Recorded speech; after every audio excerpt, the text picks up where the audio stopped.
자, 오늘 그럼 크게 이제 세금에 대해서 조세 분류 방법부터 먼저 진행하도록 할게요. 이거 시험에 항상 나오죠? 시험에 엄청 많이 나오는 제일, 뭐, 여기선 두세 문제까지도 나와요. 그래서 중요한 조세 분류 방법. 자, 기본적으로 세금이라 하는 것은 이제 과세의 주체에 따라서, 조세의 전가성에 따라서 지출의 목적성, 그 다음에 과세 표준 단위, 그 다음에 세율의 고조에 따라서 이렇게 구별이 되어 있는데, 기본적으로 이제 국세와 지방세, 국세가 그러니까 어떤 식으로, 이거 같은 경우 이제 시험을 많이 보신 분들은 많이 알 거예요. 그래서 이 세금 관련돼서 문제는 이제 그 쭉쭉쭉 구별을 잘 하셔야 돼요. 그러니까 기본적으로 이렇게 딱 구별 같은 거 테이블을 그려가지고 이거는 이거고, 이건 이거고, 그리고 거기에 해당되는 예시 같은 게 어떤 것들이 있는지 그런 내용들을 잘 파악을 하셔야 됩니다. 그래서 우선 기본적으로 첫 번째 국세, 지방세로 나눈다 보시면 될 것 같고, 국세랑 지방세 어떤 내용이 있는지를 알아보도록 할게요. 자, 국세 같은 경우에는 흔히 자, 국세는 기본적으로 국세의 3대장이 있어요. 국세하면 가장 먼저 딱 떠올리셔야 될 게 있는데 바로 그 소득세, 그다음 법인세, 그다음 부가가치세가 바로 이제 국세의 3대장이라고 보시면 될 것 같습니다. 그래서 국세하면은 기본적으로 그 나라에 내는 세금이죠. 나라의 그 중앙정부에다가 자, 소득세, 법인세, 부가가치세 같은 경우는 나라 대표적인 국세의 그런 3대장이 됩니다. 반대로 이제 지방세 같은 경우는 그 지방자치단체에 내는 그런 세금들을 얘기하는 건데, 자, 보통 이렇게 취득세, 흔히 얘기하는 이제 취득세, 그 다음에 이제 재산세, 이런 내용들 있죠. 그 다음에 이제 뭐 지방교육세, 이런 것들 같은 경우에는 이제 지방세에 해당됩니다. 그래서 여기에 어떤 것들이, 항목들이 해당되는지를 아셔야 됩니다. 그래서 흔히 이제 그 보통 부동산 같은 경우 이제 그 거래하시는 분들 같은 경우 세금이 예민할 수밖에 없잖아요. 그렇죠? 세금 예민한데 부동산 중에서 취득세나라든지 이제 그 재산세, 매년 이제 내는 재산세, 매년 재산세 2번 내죠. 재산세는 지방세에 해당되기 때문에 보통 이제 그 보시면은 뭐 서울에도 집을 부동산을 갖고 있고 뭐 지방에도 갖고 있고 하신 분들은 각각 그 해당 그 재산세를 내는 시기가 되면은 그 관할 그 지역에서, 그러니까 뭐 지역이 다르면은 뭐 서울 강남구 갖고 있고 송파구 갖고 있으면 각각 그 거기서 나오는 것이고, 또 서울시도 갖고 있고 뭐 대전시 뭐 그런 강원도 이렇게 갖고 있으면은 각각 해당하는 그런 지방자치단체에서 이렇게 각각 그 세금 고지서를 보내요. 그렇기 때문에 여기는 이제 지방세에 해당돼서 만약에 강원도에 집을 갖고 있다, 그러면 서울에도 갖고 있다, 그러면 서울은 서울에 내고 강원도는 강원도에 내는, 그러니까 내는 주체가 다르게 됩니다. 그래서 나오는 그런 고지서에 나오는 거기 밑에 주소도 달라요. 그래서 지방세는 그렇게 되는 거고, 취득세도 마찬가지죠. 그 해당 지역의 부동산을 취득했을 경우에 거기에 대한 취득세는 그 해당 관할 구청에다가 또는 관할 지역에다가 이렇게 납부를 하게 되는 겁니다. 반면에 종합부동산세가 있죠. 자, 요새 그 이슈가 많이 되는 종부세 같은 경우는 이제 지방세가 아니라 이제 국세에 해당되게 되는데, 종부세는 마찬가지로 이제 뭐 이제 좀 종부세 내용 나와 있잖아요. 집을 좀 이렇게 다주택자라든지 아니면은 고가주택을 갖고 있다든지 특정 그런 비율을 넘어가게 되면은 나라의 이제 종합부동산세가 이렇게 배정이 되는데, 이거는 주체는 바로 이제 국세로 들어가게 됩니다. 그래서 재산세랑 종합부동산세가 같이 부동산에 대해서 이렇게 재산 보유에 대한 세금을 내는 건 맞는데, 이거를 부과되는 부과 주체가 다 다릅니다. 종부세는 국세고, 그 다음 재산세는 지방세다. 이렇게 아시면 될 것 같습니다.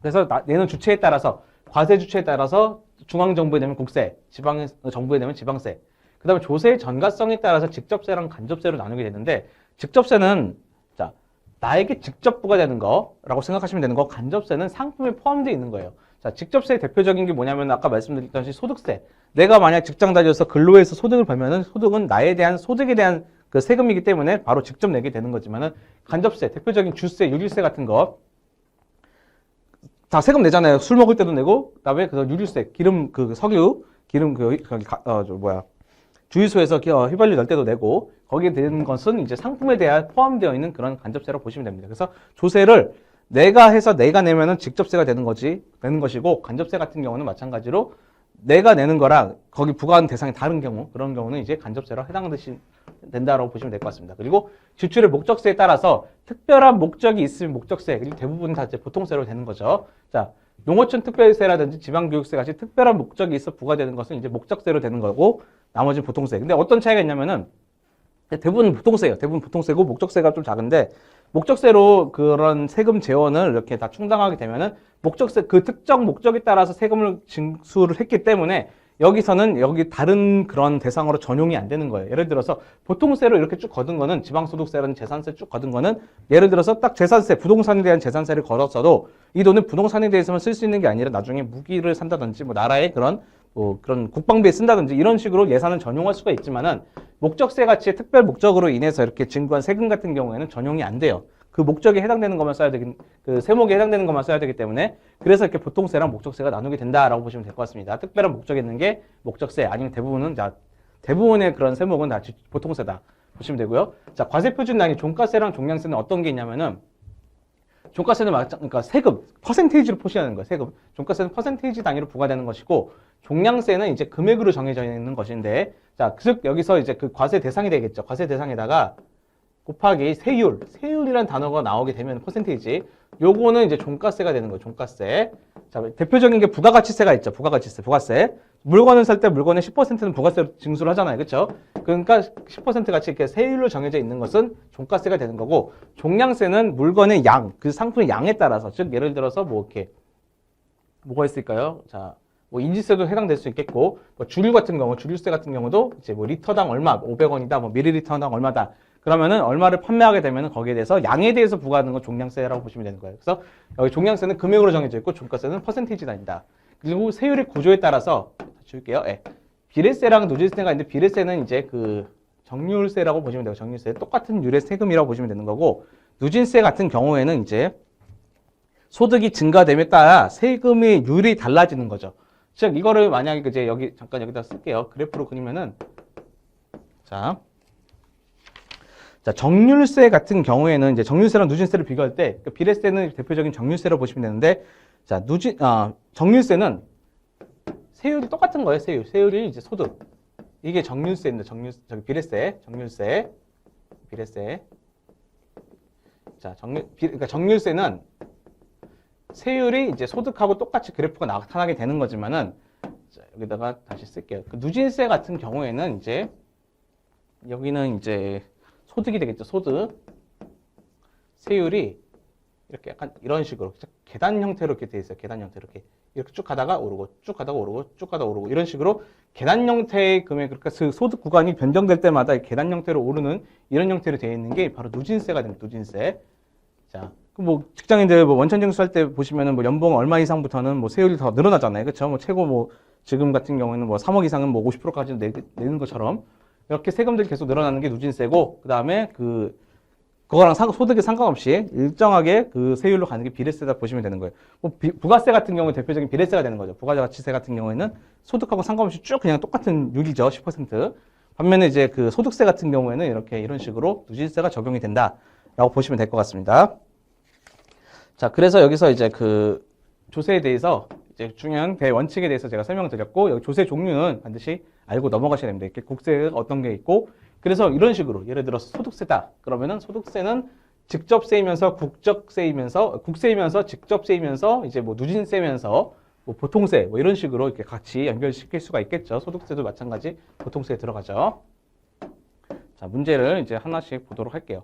자, 다음 중 국세에 해당되지 않는 것은 바로 이제 나오겠죠. 자, 소득법인. 자, 그 다음에 부가가치세. 대표적인 이게 아까 얘기했죠. 국세 3대장이 이거죠. 국세 3대장이 딱 국세하면 소득세, 법인세, 부가가치세가 대표적인 국세의 그런 과목 중에 하나입니다. 반면에 취득세는 이제 지방세죠. 취득세는 그 지방자치단체에 내는 지방세죠. 그래서 여기서 해당되지 않는 것은 바로 4번 취득세가 됩니다. 그리고 3번 문제. 자, 소득세와 부가가치세를 분류한 것이다. 잘못된 것은 자, 소득세, 직접세죠. 똑같이 여기는 이제 부가가치세는 이제 자, 간접세가 되겠죠. 당연히 직접세가 아니라 간접세.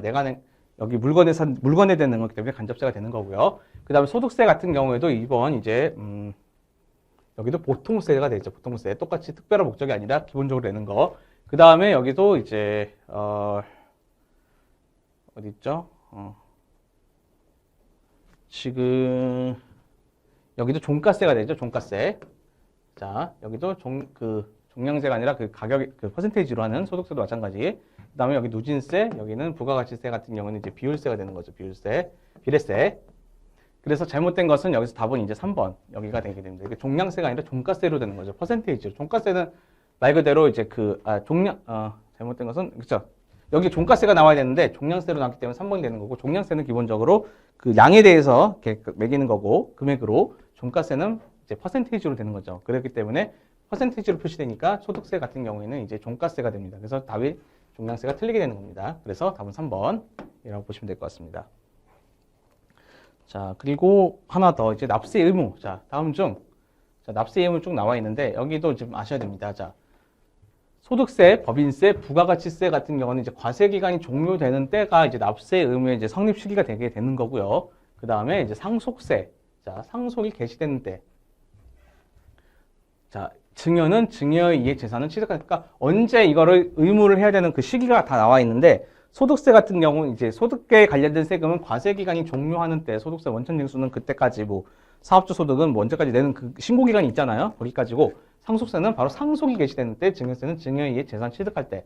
자, 인지세는 이제 과세 문제. 인지세는 이제 뭐 말 그대로 대출이나 이런 거 할 때 그 낸 그런 거죠. 과세 문서에 대한 거. 그래서 여기에 대해 세금 내고 증권거래세는 매매 거래가 확정되는 때 매도 거래 시 부과가 됩니다. 다 매도를 했을 경우에. 종부세는 마찬가지로 6월 1일 과세 기준일이 6월 1일 재산을 평가하여서 이제 연말에 종합부동산세를 내게 되는 거고요. 자, 원천 징수하는 소득세랑 법인세는 지급할 때, 소득금액과 수익금액을 지급할 때 보통 이제 원증돼서 직장인들 같은 경우는 알아서 다 빠지죠. 원천 징수돼서 이런 거 납세 의무의 성립 시기가 됩니다. 그래서 이렇게 뭐 신고를 해야 되는 거. 자, 소득세, 법인세, 부가가치세 같은 경우는 신고를 해야 되는 거. 즉 알아서 되는 게 아니라 신고를 해야 되는 거고 이거는 정부가 과세 표준에 알아서 결정하기 때문에 이제 부가, 상속세, 증여세는 확정되는 거. 납세, 인지세 같은 경우는 바로 납세 의무 성립과 동시에 확정되는 자동 확정. 이렇게 신고를 해야 되는 게 이렇게 있고 부가 확정, 자동 확정이 있다라고 보시면 될 것 같습니다.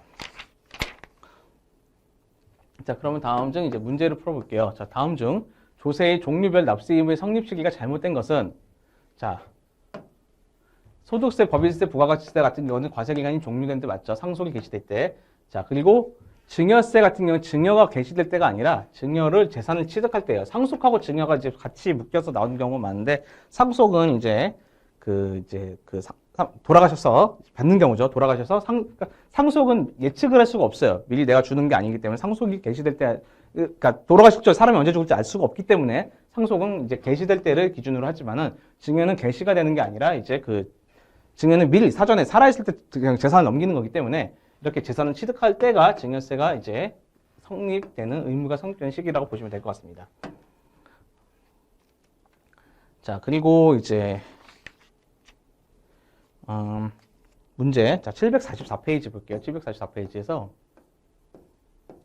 자, 신고 확정으로 납세 의무를 확정하는 조세가 아닌 거예요. 바로 이제 그 소득세, 법인세, 부가가치세 같은 경우는 신고 확정을 해야 되지만 상속세 같은 경우에는 이제 부가 확정, 이제 정부가 과세 표준, 증여세랑 같이 과세 표준 확정하는 부가 확정 방식이기 때문에 신고 확정으로 납세 의무를 확정한 조세가 아닌 것은 상속세 이렇게 됩니다.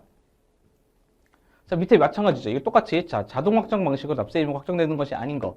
이것도 마찬가지 이제 증권거래세. 자, 이런 거 같은 경우는 바로 별다른 절차 없이 다 확정되는 거지만 증권거래세는 납세 의무가 이제 신고함으로써 이것도 그쵸? 신고함으로써 되는 신고 확정 방식이기 때문에 속하지 않는 것은 답은 4번이 되게 됩니다. 그러니까 이런 식으로 이렇게 어떤 거를 묻는 구별해서 묻는 문제가 많이 나오니까 거기에 대한 거를 미리 좀 체크를 하셔야 될 것 같습니다.